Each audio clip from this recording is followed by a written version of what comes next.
this is where I have Sinners is at number 3 here. Mm-hmm. So like Dave, I feel like the top 3, and I guess I can include my top 4 in that as well, because I think all 4 of these films are masterpieces in their own way. I very much feel that way about Sinners. I was completely blown away by this film. Its ambition, the way it blends genres, the craft on display, the performances. I just think it's all utterly masterful. It's thematically rich and dense. These characters in every way are wholly captivating. As I mentioned in part 1, this is the very rare breed of movie that is perfectly imperfect. It is a messy masterpiece, similarly to what you guys were just talking about there with One Battle, and I wouldn't have it any other way. What Ryan Coogler does here is nothing short of stunning. It's sexy, it is seductive as this Southern Gothic vampire movie, but it's also this soulful and exquisite music movie illuminating the deep connection of blues to the Black community, with Coogler somehow fusing those genres together seamlessly. But what's even more astounding is how those varying aesthetics and styles work congruently to examine the Black diasporic experience, assimilation and passing, and the looting of Black musicianship. It cannot be overstated. The use of Irish colonization to symbolically tap into those ideas is nothing short of brilliant. Historically, there are many similarities between the Irish and Black people. Both groups were victims of systemic oppression. However, rather than uniting over their shared experiences, many Irish Americans recognized assimilation as an effective solution in the exact same way that Remick sees vampirism as a means of escape. And that is phenomenal how this film plays out using that. Not to mention how this film includes the deep ties to East Asians and the Black community in the Delta, superstitions and myth that live in the bayou, and even what Native American vampire hunters mean as far as their role in all of this. There is so much to unpack. It is a rich, dense movie that is all wrapped up in a messy vampire movie that is utterly badass. This is maybe the greatest example of the power of execution, because from moment to moment, this film's execution is pristine. Every scene is engrossing and evocative. It has the scene of the year, the I Lied to You sequence, as we've talked about the last couple of weeks. It might even be one of the best scenes of the decade. It is incredibly innovative. The screenplay here, I think, is really great. The score to this film was a nominee for me. I think, Dave, you had it as your favorite score of the year, if I remember correctly. Correct. Again, another one of those ensemble pieces that should be up for best casting. Just everything about this film, I think, is brilliant. The music, the imagery here, the performances, it's just one hell of an experience. I deeply, deeply love this film a lot. It is my number 3.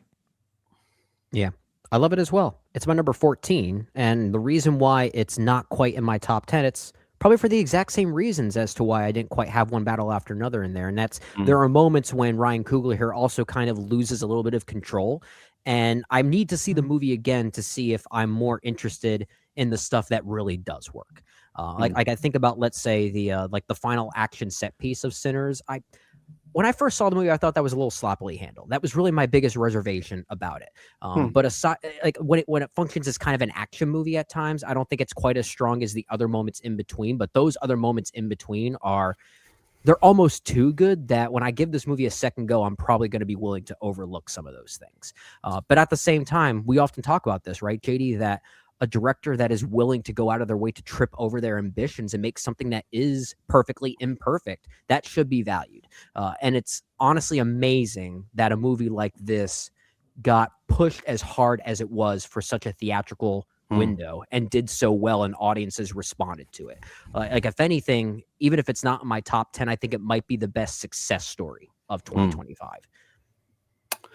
Yeah. Perfect time to talk about Sinners, because it is my number 2 this year. Alrighty. I I mostly agree with everything that you said, except for the parts where you said that it was messy and that the action didn't work. I disagree with that. I didn't say Um, that. Brendan No, said that. he's talking to me. He's talking to me. Okay. this is a 5-star movie. This is incredible. This is the best directed movie of the year, and it's not Yeah. particularly close. It's got a kind of meta thing going on that it is about Black ownership of art, Yeah. and it is Black ownership of art. Yeah. With Ryan Coogler heading this, writing this, directing this, producing this, Mm-hmm. being the figurehead for the entire thing. Yeah. Um, I think, and I mentioned yesterday, I think that Michael B. Jordan gives a tremendous double performance here. It's Yeah. fun, it's moving, it's cool. It's like 4 different movies in one. The first part is like historical fiction. Like we're gonna introduce you to this town and what it might have looked like back then, and we're gonna build it. It's a musical. It is a really good vampire movie. It's a romance. It is all of these things. And the way that Coogler manages to blend all these styles and genre, I'm in awe of this movie. Any other year, this would probably be my number one. But I think this is incredible. It's also got, not just Michael B. Jordan, Wunmi Mosaku, Jamie Lawson, Miles Caton. Like, this is a stunning, stacked cast. A Mm-hmm. cast that maybe people were not familiar with before this, because a lot of Mm-hmm. the folks in this movie were much bigger on television than in film.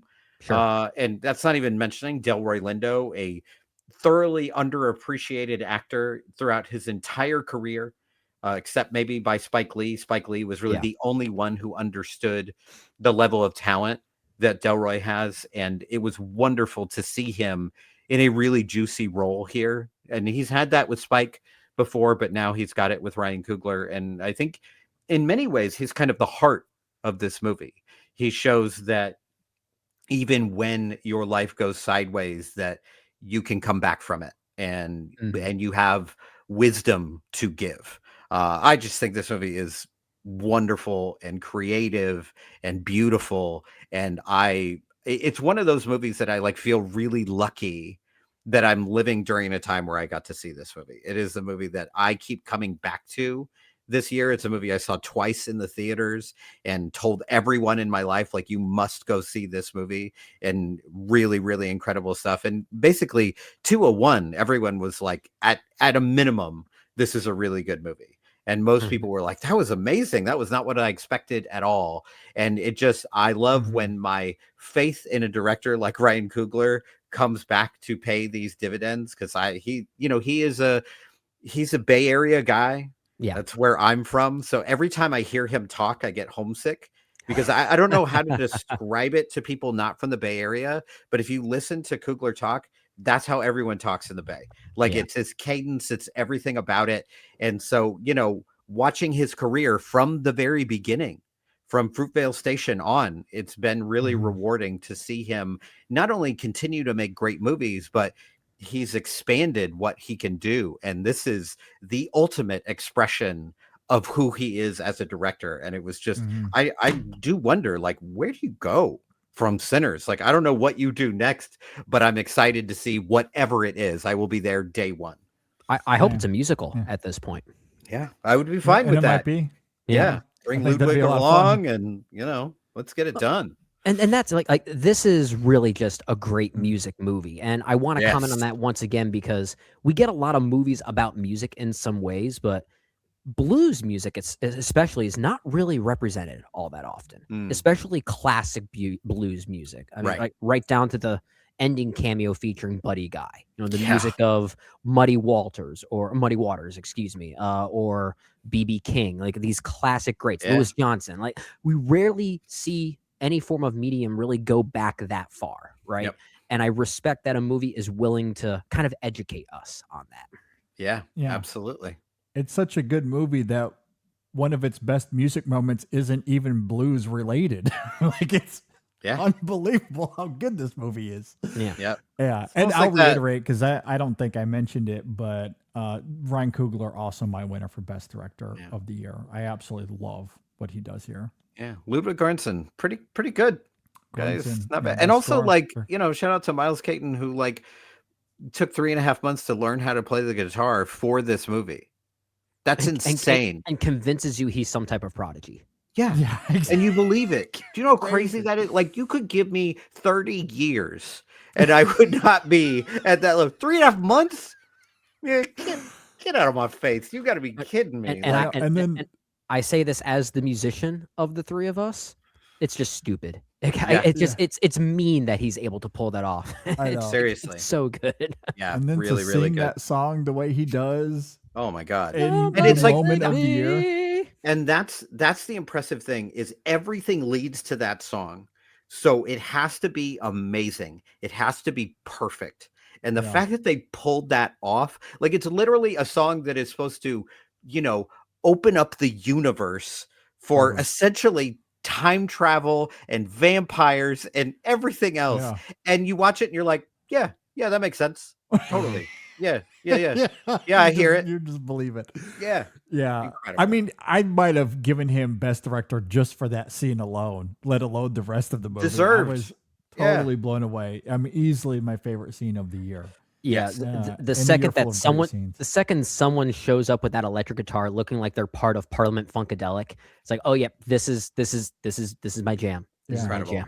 Yeah. I want to know how he came up with that idea and then decided to pull. Oh my god! Do you know how easy it would be for that to go sideways? It should not work. That scene should not work. There's no way it should work. Like you guys say, it is stupid that works. Well, because on paper, I'd be like, you know what? Maybe Ryan, let's not. Well, that's why I want to know what it was like when he pitched that. Like we're gonna have a scene. It's gonna be time travel.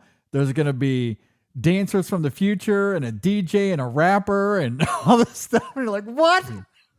Insane. Absolutely insane. And yet still very efficiently conveys that it's not meant to be taken 100% literally. Like it's not fully in the world of this particular and without moment. holding your hand and saying, okay, guys, this isn't real. This is a moment. Like it's just that we're just going to show it to you. And it's something I love about Coogler is that he trusts his audience and he trusts the work. And he's just going to be like, I'm going to show you and you're going to get it. And we did. Mm-hmm. Yeah. I told JD this. I do have an individual in my life that did take that scene literally, and I had to correct them. Keep in mind, this individual's favorite movie is probably something like Grandma's Boy. So just go. All right. Well, funny movie. I'm not mad at Grandma's Boy. It's funny. Wouldn't be in my top 10 or anything, but Yeah, I kind of like Grandma's Boy as well. I think it's pretty funny.